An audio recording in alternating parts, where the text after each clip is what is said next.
အားလုံးပဲမင်္ဂလာပါခင်ဗျာဒီတစ်ခါကျွန်တော်ပြသပေးသွားမှာတော့ကျွန်တော်တို့ကွန်ပျူတာမှာကျွန်တော်တို့ဒီ Unicode ပေါ့နော်ပြည်ထောင်စု font ကိုကျွန်တော်တို့ဘယ်လိုမျိုး install လုပ်မလဲပြီးတော့ဘယ်လိုမျိုးပေါ့နော်သုံးမလဲဆိုတာကိုကျွန်တော်ပြသပေးသွားခြင်းပါတယ်အရင်ဆုံးပေါ့ကျွန်တော်တို့ကွန်ပျူတာရဲ့ browser တစ်ခုပေါ့နော် Chrome ကိုဖွင့်လိုက်ပါကျွန်တော်တို့ Chrome သုံးမှာ Chrome ဖွင့်လိုက်ပါပြီးတော့ရှင်ဒီမှာပြည်ထောင်စုပေါ့နော်ပြည်ထောင်စု F1D font download ဆိုပြီးတော့ရိုက်ပြီးတော့ဝင်လိုက်ပါပြီးတော့ရင်ဒီမှာအပေါ်ဆုံးမှာဖြစ်တဲ့ဒီပြည်ထောင်စု font download UN ဆိုတဲ့ကောင်တွေဝင်လိုက်ပါကျွန်တော်ကတော့ဒီ link ပေါ့နော် download link ကိုကျွန်တော်ဗီဒီယိုရဲ့အပေါ်မှာဖြစ်အောက်မှာပဲကျွန်တော်ချထားပေးပါမယ်ဒါမဲ့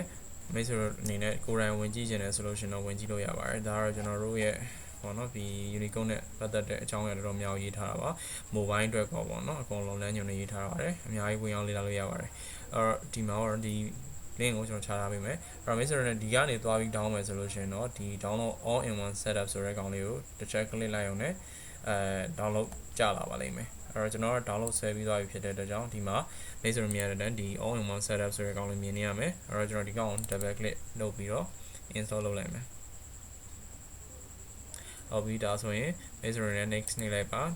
ဒီမှာသူနှစ်ခုပေါ့နော် key magic နဲ့ key man ရှိပါတယ်ကျွန်တော်တို့ key magic ပေါ့နော်လက်လောလုပ်ပြပါမယ် key man သွင်းလိုက်ရတယ်ဗျအသွင်းချင်သွင်းလို့ရပါတယ်ဒါပေမဲ့ဒီနှစ်ခုတိုင်းလောက်ပါတယ် install ပေါ့နော်ကျွန်တော်တရားခုနကကျွန်တော်ပြတာနှစ်ခုပါပေါ့နော်မိတ်ဆွေတို့မှာတော့ခုနလိုဝင်နေတက်မှာမဟုတ်ဘူးတခါရင် install လုပ်အောင်ပါဘာလို့လဲဆိုတော့ကျွန်တော်က font ရှိပြီးသားဖြစ်လို့ပါတော့ကျွန်တော်တစ်ခေါက်ပြန် install ဖြစ်လုပ်ပြရတဲ့အတွက်ကြောင့်ဒီလိုမျိုးဖြစ်နေတာပါဒီမှာပေါ့နော်ဒီမှာဒါကတော့ခုနက font install လုပ်ပါပြီဒီမှာကျတော့ကျွန်တော် keyboard install လုပ်မယ်ဒီကောင်းအောင်ကြည့်ပွား next နေပါ next ပါဒါကကျွန်တော် folder ရှိပြီးသားမဟုတ်လို့ yes နေလိုက်ပါမယ်ပြီးရင် desktop မှာshortcut ပေါ့နော် create လုပ်ပေးလိုက်ပါ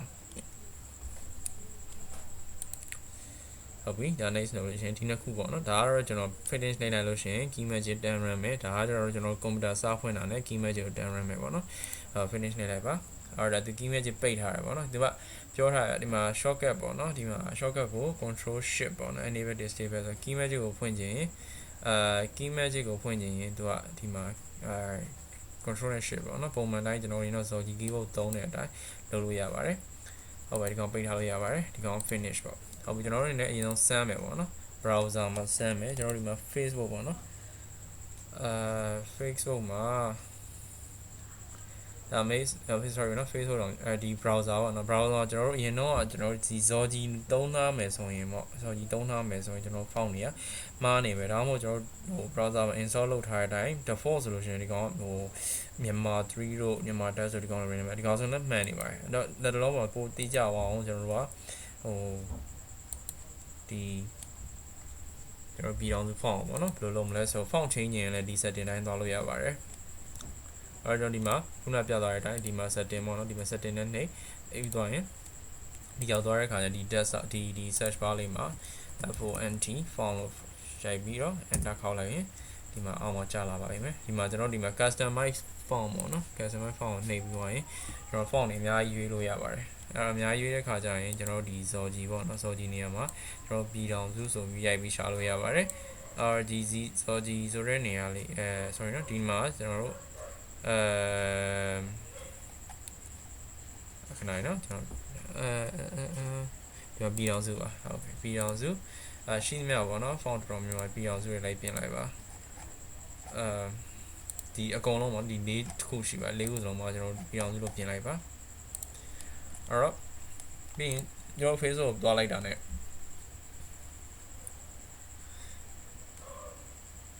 နော်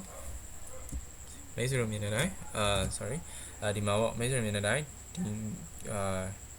အားလုံးပေါ့နော်ဒီမှာမြင်နေတိုင်းအကုန်လုံးကမြန်မာလိုပေါ့နော်အကုန်မှန်သွားပါပြီခုနဆိုကျွန်တော်မမှန်ဘူးနော်ဒီမှာတော့မှန်သွားပါပြီဟုတ်ပြီနောက်တစ်ခုကပေါ့နော်ကျွန်တော်တို့ဒီ file တွေပေါ့နော်သိမ်းတဲ့အခါပေါ့နော် file သိမ်းတဲ့အခါမှာကျွန်တော်တို့folder လေးတစ်ခုကိုကျွန်တော်တို့နာမည်ပြောင်းပေးမယ်ပေါ့နော်မြန်မာလိုပြင်ပေးခြင်းနဲ့ဆိုလို့ရှိရင်ရသွားပါပြီဒါဆို key magic ဖွင့်လိုက်ပြီဒါဆိုရင်အရေးကြီးပေါ့နော်အရေးကြီး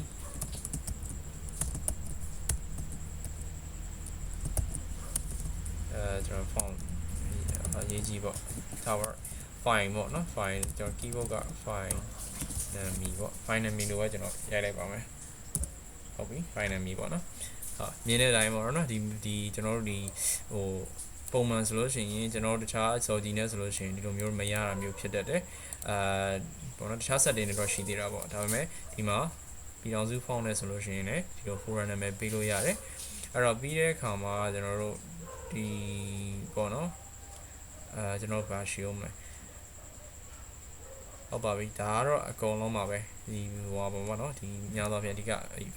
ပြည်အောင် Unicode font ဖြစ်တယ် Unicode ဖြစ်တယ်ပေါ့နော်ဒီပြည်အောင် font ကိုကျွန်တော်တို့ computer မှာ install လုပ်မယ်ပြီးရင်သူနဲ့သက်ဆိုင်ရာ keyboard ကို install လုပ်မယ်ပြီးရင်ကျွန်တော်တို့ browser မှာအရင်ဆုံးပြင်မယ်ပြီးသွားတဲ့အခါမှာကျွန်တော်တို့ဒီမှာပေါ့သက်ဆိုင်ရာနေရာမှာသုံးတဲ့နည်းလေးပါပြီးရင်ကျွန်တော်အခုပြချင်တာ wall ပေါ့နော် wall တွေမှာဆိုရင်လည်းကျွန်တော်တို့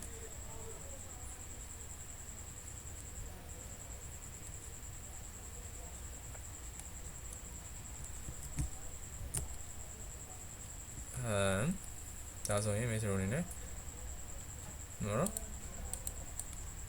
ပြည်ထောင်စုကို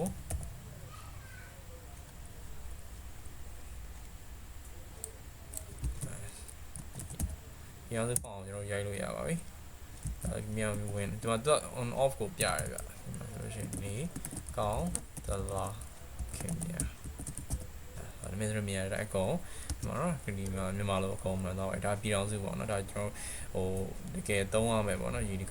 Unicode font အနေနဲ့ကျွန်တော်တို့သုံးလို့ရပါပြီโอเคဒါတော့အကြမ်းမြင့်ပါဒီလိုအပ်မဲ့ထင်တဲ့လူတွေတော့ကျွန်တော်ဒီဗီဒီယိုလုပ်ပေးတာပါပြီးတော့ဒီမှာပေါ့နော် product activation phase ဆိုတာကျွန်တော်ဒီ Microsoft Office တွေမှာဒီလိုမျိုးပြနေကြရင်မကောင်းပါဘူးအဲ့တော့ဒီကောင် activate ဘယ်လိုလုပ်လဲဆိုတာကိုကျွန်တော်